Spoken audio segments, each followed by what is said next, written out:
Hello, everyone, and welcome to the latest Crescendo Way podcast. I'm Adam Brereton. I'm joined by Michael Holland, and today we're joined by Marine star striker Sol Solomon. Sol, thanks very much for joining us. Yeah, no worries. Yeah, glad to be on the podcast.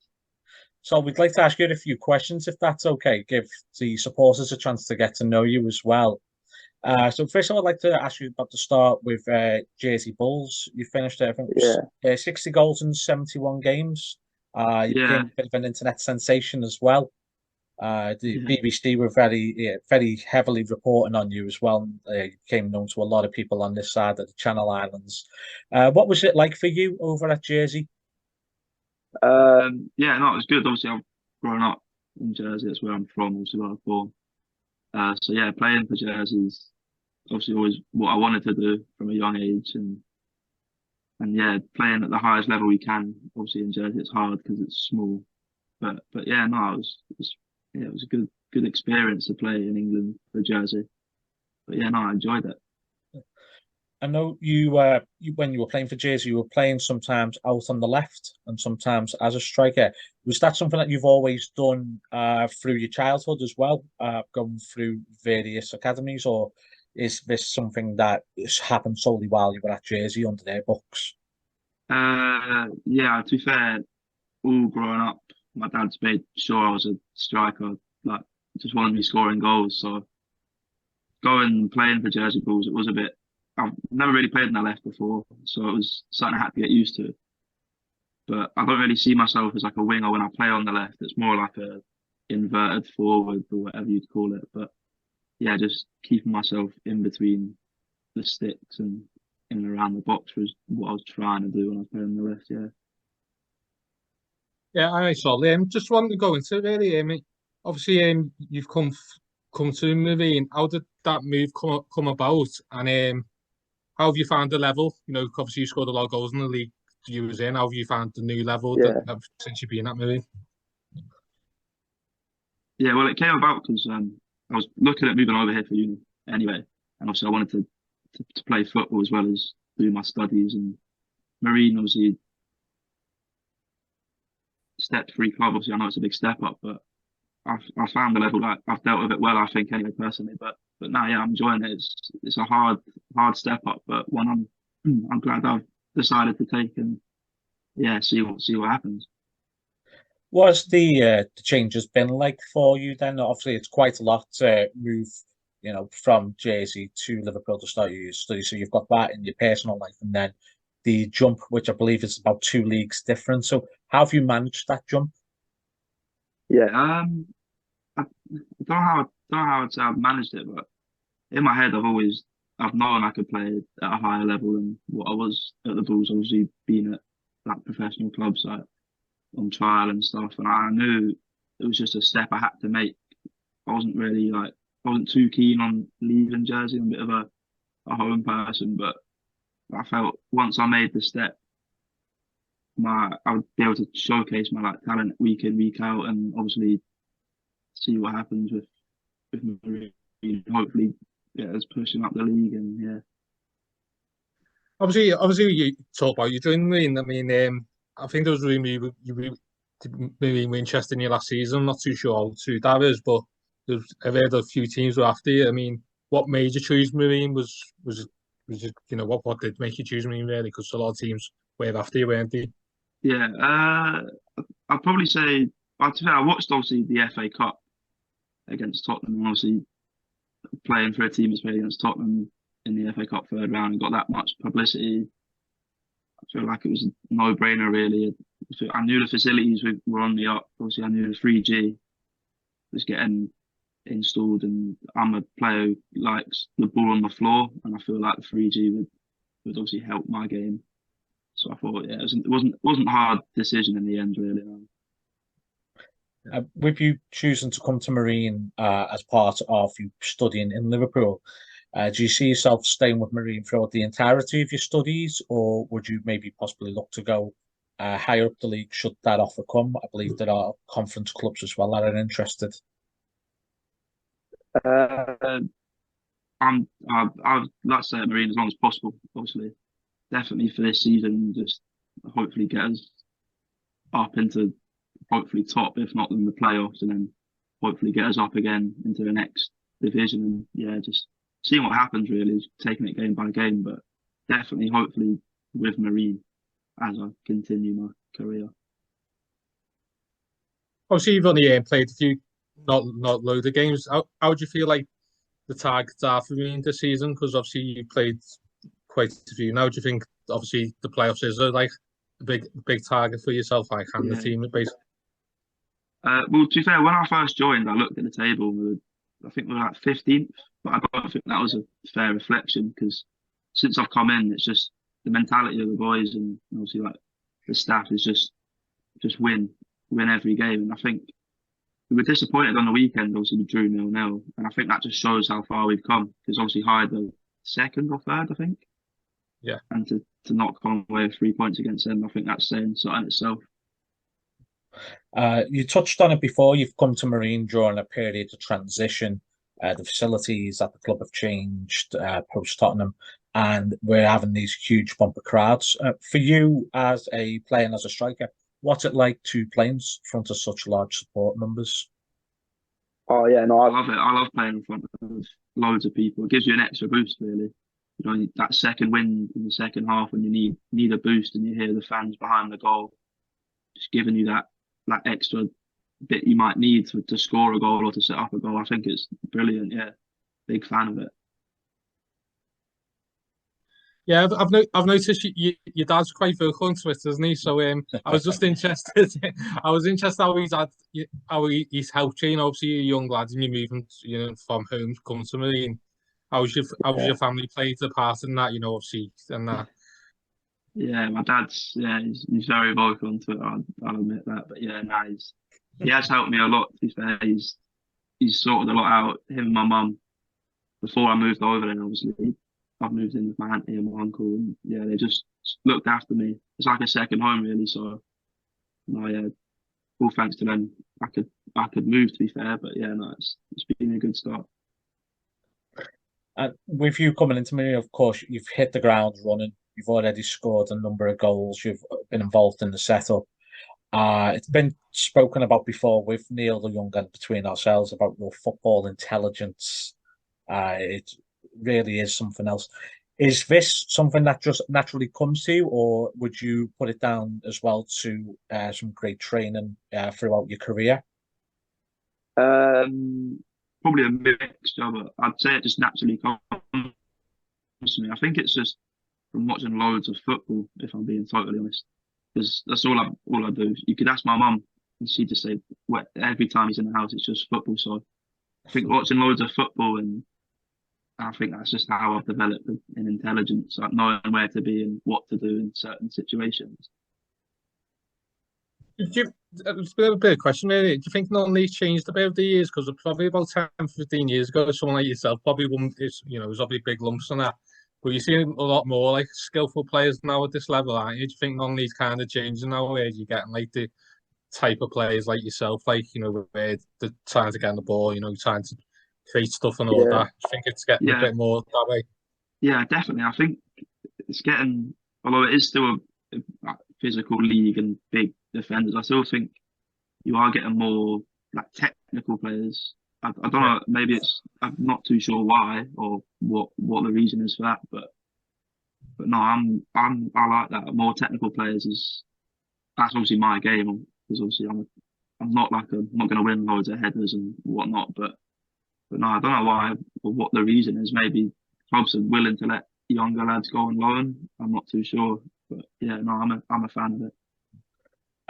It's not something that I would expect you to answer this because we don't want you getting in any sort of trouble. Me and Michael were talking earlier about the standard officiating. It seems year on year, it seems to get a little bit worse, and I don't want to get on referees' backs because there's enough of that already has happened as we've seen with the Business Houses League. But touching on what Michael was saying there, is it a case of not so much referees are getting worse, but there's maybe the standard of football is getting better in non-league to the point where maybe referees are struggling maybe to keep up with the pace of play? Yeah, no, I'd agree with you. I think the referees, well, I don't know, I feel the footballing ability is going up and maybe the referees are staying at the same level, which was obviously frustrating for both the fans and the players especially. But I don't know, maybe, yeah, I'm not too sure with the referees. Maybe they could get on a few more lessons or something. They just need, yeah, but I'm not too sure. Actually about the insight, yeah, actually the insight you just mentioned it before, didn't you? Obviously, the whole team. What was the feeling after the hard game? Obviously, you played really well, really. You should have won the game. What was the message after the game, and how did the team feel about that result in the Yeah, end? I feel like we felt we were obviously disappointed we didn't win the game because we felt like it was there to be won. I feel like we were a bit deflated, obviously with the decisions that obviously didn't go our way, to disallow goals and a pen that was a stone wall. But I feel like it's a game. It was a good game to not lose, so it's not a bad point when you look at the end of the day. But it was there for the taking, definitely. But I feel like it just, as I said before, it shows how far we've come as a team. If we're disappointed with not winning against top opposition. Yeah. That's it. While we're sort of touching on yesterday as well, of course, it's been confirmed today as well that Jack Dunn has unfortunately suffered an ACL tear, and we send Jack all the very best and wish him a very speedy recovery. For you as a player, with Jack playing behind you as a number 10, how big a loss can you see this being for the team?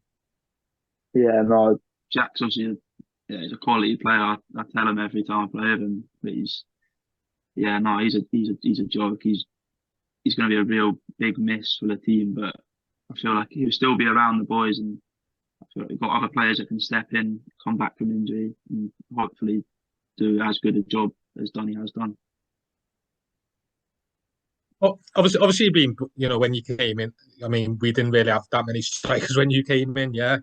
But obviously, since you've come in, there is good quality, isn't on the bench, and there's a lot of good players up front. Does that drive you as well? The thought of because you want to start games. I know you probably are the main man, but there's obviously good strikers, and like Motori and Hayden Campbell and that, and Scarisbrick's come in now as well. So does that push you just to try your best basically every game, really? Yeah, you do look at the bench. Well, I do anyway. When they're in the team, you do see the quality we've got on the bench, and it makes you work harder, run harder, and obviously try to create. So that's what you're on the pitch to do. And if you're having like an off day, then you'll come off, you'll be replaced, and that could be you out the team for 2-3 weeks. So it does drive you on to be better. Do you have a preference as well for when you're playing? Do you prefer to be maybe in the centre of a three? We have, of course, Hayden Campbell, talk about Scarisbrick and Torre. For you, do you have a preference within that formation who you play alongside? Nah, I know the lads have got different qualities and different attributes. So I'm not too bothered who I play with. So I know they'll deliver. They'll help me, and I'll look to help them. But yeah, no, there's quality all around the team. So I don't think there's any standout who I'd want to play them every week. I want to play with everyone every week. But yeah, no, there's loads of quality throughout the team, throughout the squad.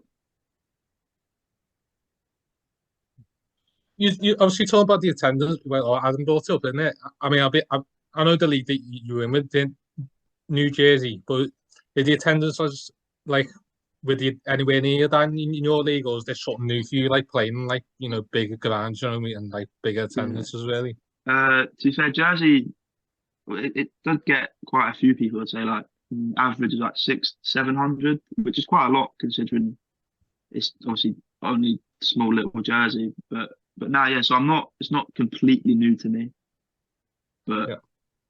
But having more people there, obviously 1,000 people on average, or something like that, I think that's boss for a step three side, and especially you've got Liverpool and Everton. I know you've got loads of other clubs as well, but now, yeah, it's good. I enjoy it. When you're playing, you were saying before about the quality of everyone within the squad. For you, are you always on that front foot, thinking that a delivery can always come in from anywhere, whether it be from Barragan or Josh and Sean Smith? They love getting down the wings as well, and Josh has been absolutely outstanding last several weeks. Are you always thinking that there's about 5 or 6 players, within the team that can get you an assist, or are you always looking for someone in particular to get that ball through to you? Nah, yeah, as you said, that it can come from anyone and at any time. So it's always keeping on the move, keeping alert to the balls obviously coming in and link play around the box. So I wouldn't say I look to one in particular person, but to a group of people who, like you said, like you've got Sean and Josh down both wings as like fullbacks. You know, but they play like wingers the way they're up and down. But yeah, it's always just keeping on your toes, moving in and out, and hoping the right ball comes in.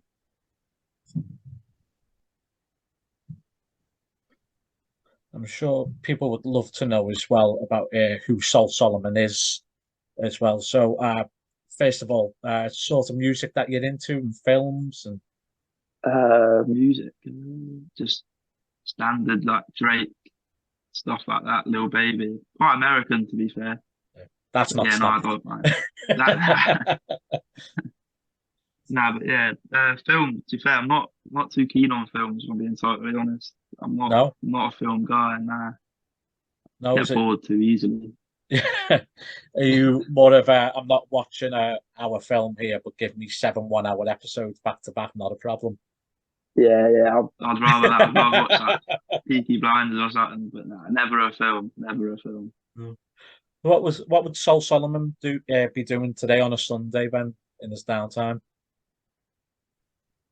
Well, watching the football. To be fair, normally it's Super Sunday, but also got the World Cup, so it's 4 games a day, and it's honestly it's beautiful. It's lovely. Love watching footy. It's all I do really. Can't. And yeah. Not a country file and antiques roadshow kind of guy. Definitely not. Definitely not. I was going to ask actually. Obviously, we've done podcasts with Neil Young, and but what is it like to play under them? Are they quite demanding? You know, of you as a group, and you know, what do you like as a management with you? Yeah, I'd say they are demanding, but because they know what the squad can do, like they know what we can achieve, so they expect what they know we can do. So it coming into it, I was a bit taken back. So it was a bit not much. It was loads to take on board at first, and coming from Jersey anyway. But now, yeah, I've grown to get used to it, and now I'm a big fan of it. I like how he goes about it, not just Young obviously, but the backroom staff as well, the assistant coaches and stuff. But yeah, no, I'm loving every minute of it. Who would you say is probably the most fiery of the two? Would you say it is Youngie, or would you say it's Alan, or possibly Jono? I think it's the gaffer when he's not happy, he's not happy. You know about it, right? What's it like to play with having someone like James Barrigan in the team as well, such a big character like that? Oh yeah, on and off the pitch, he's sound like, but yeah, on the pitch, you know when he's playing, you can hear him before you can see him. But he loves the yellow card, loves an argument with the ref. I'm glad he argues with the ref. Doesn't mean I have to. So, but yeah, he does all the work no one wants to do, and I think that's what makes him a top player. How do you see the games coming? Obviously, got Lancaster on Saturday and a bit of early kick-off, but obviously the FA Trophy. As a group, he's wanting to do well. Obviously, get through in the FA Trophy, and obviously, I'll get back to winning ways against Lancaster. Basically, really. Yeah, I feel Lancaster. I feel it's a game. If we're looking to stay at the top where we are, I feel like we have to win it. Especially we didn't pick up 3 points on the weekend, so it would be, if we didn't win, it would be points dropped again. But I feel like with the squad we've got and the team we've got, I feel like we should go and hopefully win. But you never know in these kind of games. Early kickoff as well is obviously not great. And then it's a mask we've got in the FA Trophy. Yeah, basket. Bit of a trip. Yeah.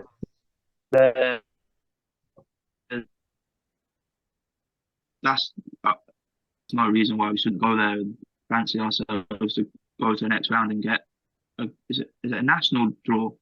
Yeah, well, yeah. So it yeah. goes. Yeah. It's not regionalised then Yeah, either. Oh, really? So there's no reason we can't go and get one of them teams and beat them as well. Yeah, another Dover trip. Oh man, didn't go Dover. That'd be horrible. Well, before we wrap up, Sol, is there anything that you want to say to the supporters watching as well from the time that you've been with us here at Marine? Yeah, nah, just thanks really to joining. Obviously, it can be a bit daunting coming to a new club and new fans that you don't really know. And then, but yeah, thanks very much for the support you've given to me and especially the team. Just keep coming down to the games, keep giving us that, being that 12th man, and yeah, cheers. That's great. So we'll really appreciate you taking the time out tonight to join us for the conversation. I hope everyone who's watched has enjoyed it. So again, yeah, thank you very much, and we'll look forward to watching you again next weekend. Nice one. Thanks for having me. Cheers. Not a problem. Thanks very much.